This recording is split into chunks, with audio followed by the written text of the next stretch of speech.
जय श्रीमन्नारायण। कूजन्तं राम रामेति मधुरम मधुराक्षरम आरुह्य कविता शाखां वंदे वाल्मीकि कोकिलम्। सीताराम गुणग्राम पुण्यारण्य विहरणौ वंदे विशुद्ध विज्ञानौ कवीश्वर कपीश्वर। अक्षय तृतीया की आप सभी को बहुत बहुत शुभकामना।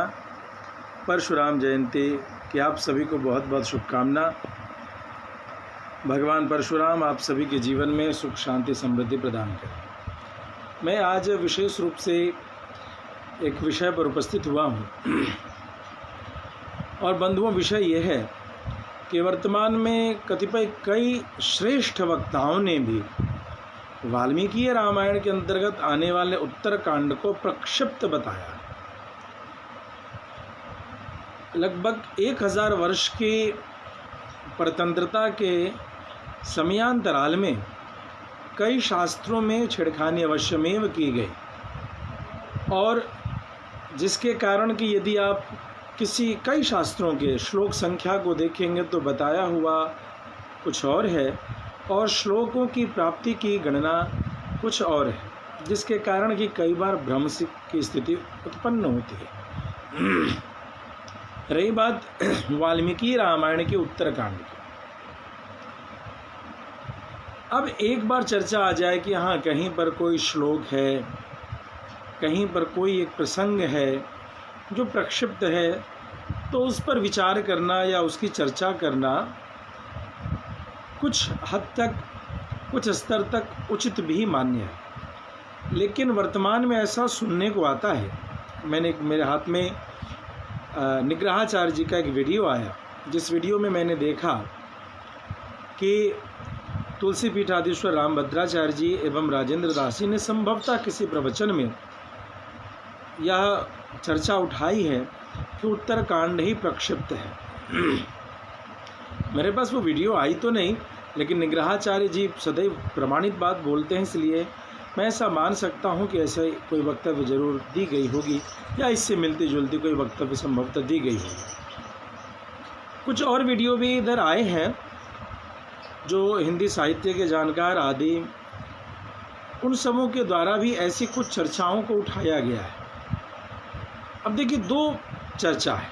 एक चर्चा है कोई श्लोक प्रक्षिप्त है, कोई अध्याय, कोई सर्ग प्रक्षिप्त है, कोई प्रसंग प्रक्षिप्त है, और दूसरी चर्चा है संपूर्ण उत्तरकांड ही प्रक्षिप्त है। देखिए, संपूर्ण उत्तरकांड को प्रक्षिप्त आप कभी नहीं मान सकते। क्यों नहीं मान सकते?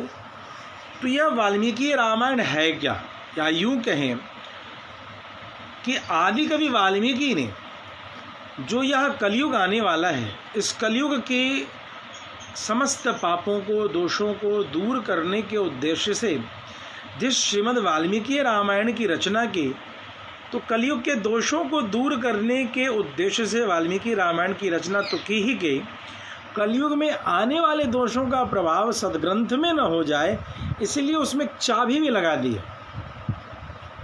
मैं बहुत आवश्यक विषय की चर्चा कर रहा हूँ, क्योंकि जो लोग संपूर्ण उत्तरकांड प्रक्षिप्त है, उनके पास कोई प्रमाण नहीं है, वो उनका मानना है, व्यक्तिगत मानना है।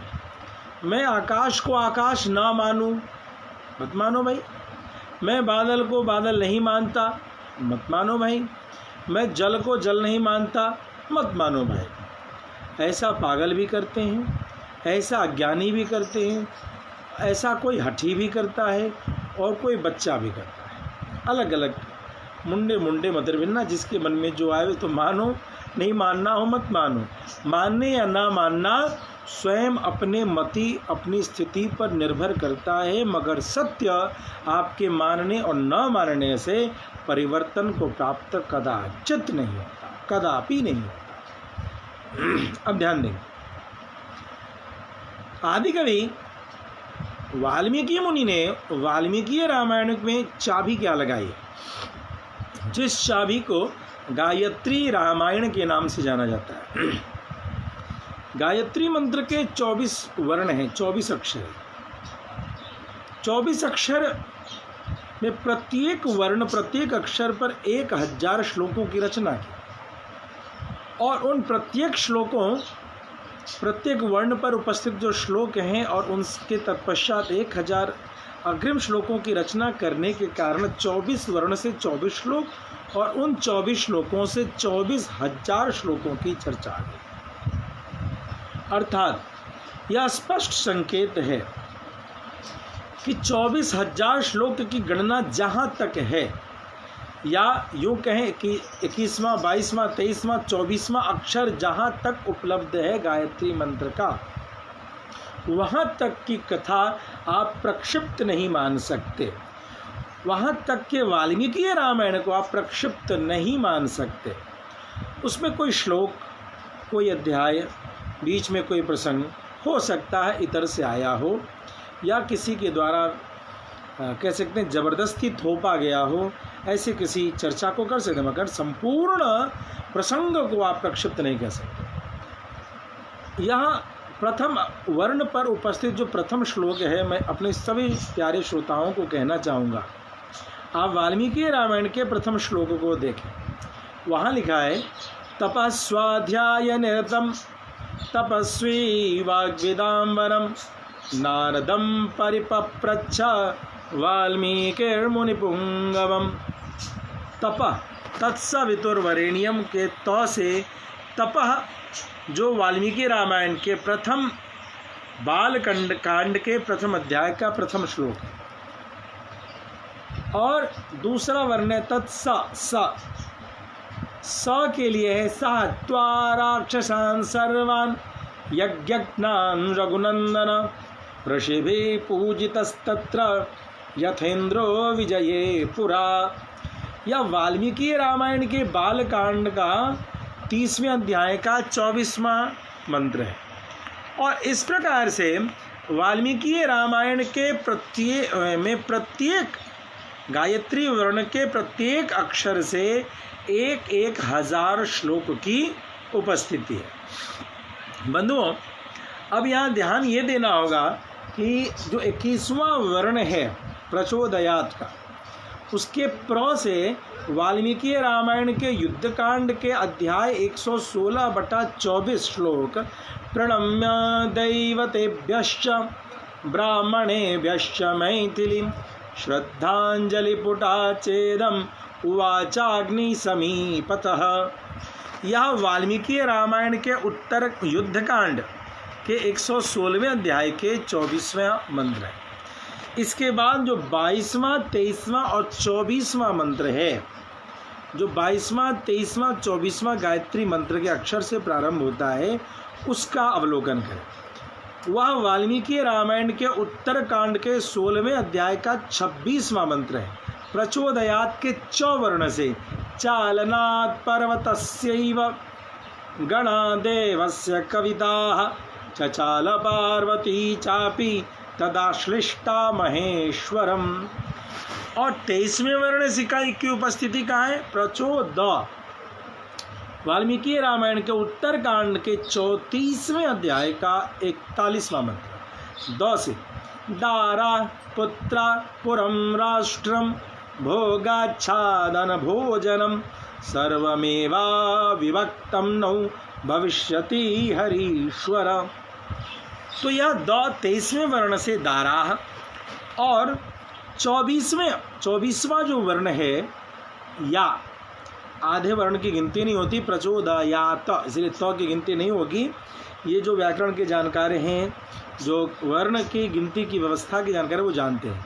तो या प्रचोदयात, य से वाल्मीकि रामायण के 66वें अध्याय का प्रथम श्लोक है, ध्यान देंगे।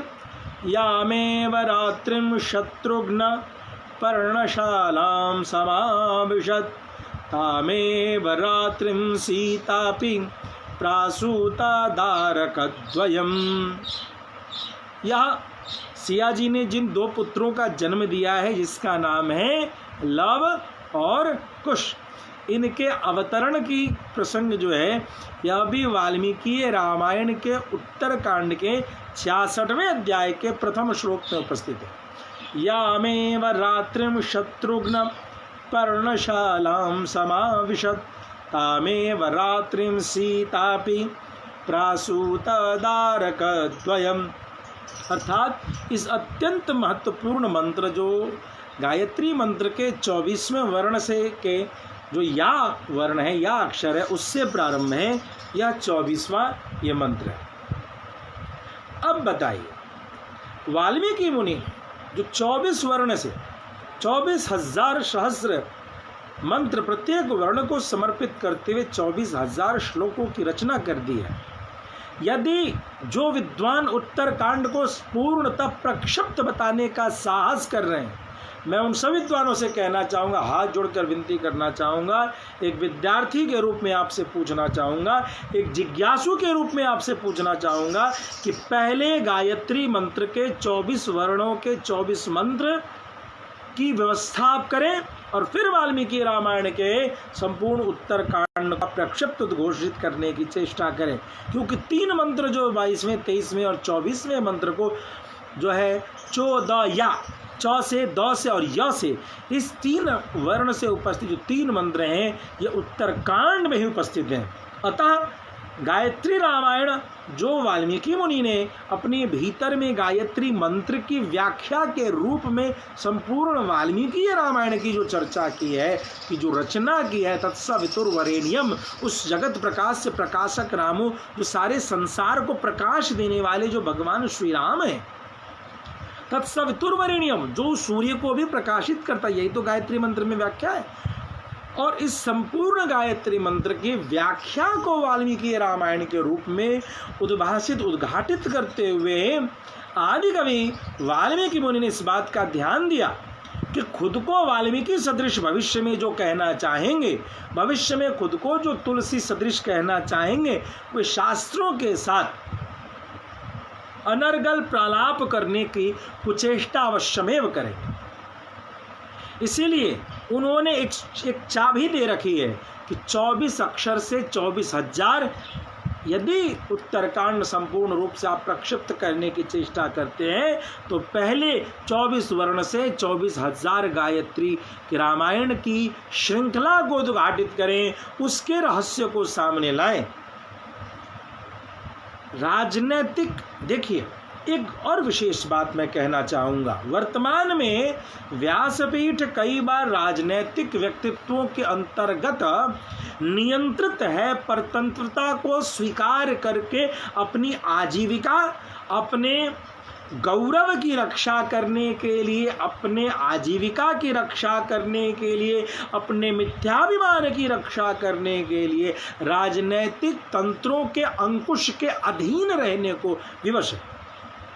और ऐसे कतिपय आचार्यों के द्वारा ही समय समय पर शास्त्र विधि का त्याग करके कई बार ऐसी चीज़ों को बोल दिया जाता है, ऐसी चीज़ों की चर्चा कर ली जाती है जिसके कारण कि पूर्वाचार्यों के द्वारा जो उपदिष्ट शास्त्र का विशाल भंडार है, उनके जो आदर्श हैं, उस पर प्रश्न चिन्ह खड़ा होने की संभावना बन जाती। ऐसी कुचेष्टा से बचें और मैं समस्त व्यासपीठ को सुशोभित करने वाले, या यूं कहें उससे अपनी आजीविका चलाने वाले जितने भी लोग हैं, जितने भी प्रबुद्धगण हैं, उन सबसे निवेदन करना चाहूँगा, इतने अंकुश में न रहें, इतने दासत्व को स्वीकार न कर लें। हम दास बने पूर्वाचार्यों के, हम दास बने वेदवाणी के, हम दास बने, भला बताइए जो भगवत दास है क्या उसे किसी और के दास बनने की आवश्यकता है?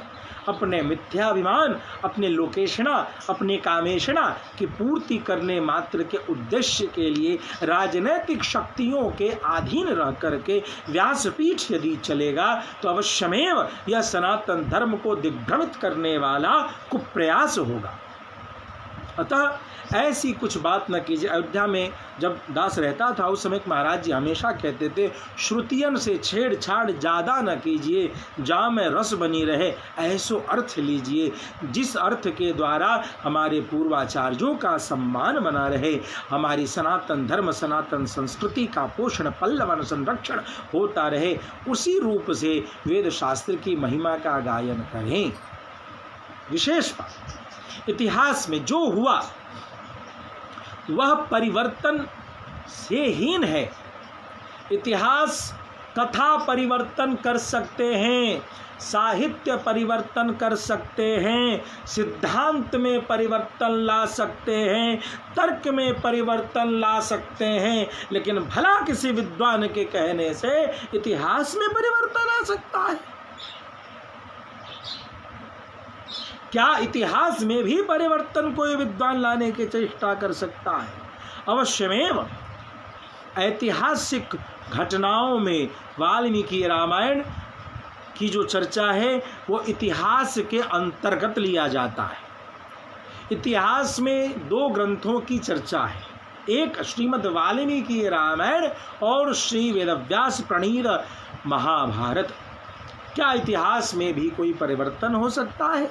जैसे वामपंथियों ने परिवर्तन करके हमारे लोगों के मन में, हमारे हिंदू जनमानस के मन में बहुत सारी भ्रांतियों का निर्माण कर दिया, क्या पुनः ऐसी कोई संगठन, क्या पुनः कोई सभा इसी प्रकार के कुचेष्टा को करेगी? आप सबसे निवेदन, वाल्मीकि रामायण का स्वाध्याय करें, निर्बाध रूप से करें, इतिहास जान करके करें, जो हुआ उसे अक्षरशः उसी रूप में स्वीकार करके करें।